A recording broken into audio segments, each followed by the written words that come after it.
বাংলাদেশের সাবেক প্রধানমন্ত্রী বিএনপি নেত্রী বেগম খালেদা জিয়ার মুক্তির খুব দ্রুতই ব্যবস্থা করবেন।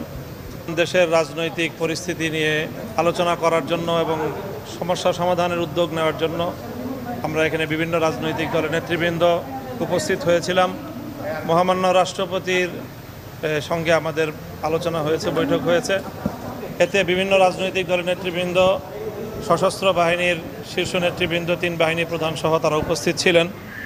এখানে বেশ কিছু মৌলিক বিষয়ে সিদ্ধান্ত হয়েছে এবং সেগুলো ইনশাআল্লাহ আমরা আশা করছি যে রাষ্ট্রপতির পক্ষ থেকে জাতির উদ্দেশ্যে ভাষণেও আসবে এবং মাননীয় সেনাপ্রধান তার বক্তব্যের মাধ্যমেও বিষয়গুলো আসবে। মৌলিক যে বিষয়গুলোতে আমরা আশ্বস্ত হয়েছি তার মধ্যে বড় একটি হলো যে যারা চলমান বৈষম্য বিরোধী কোটা সংস্কার আন্দোলনে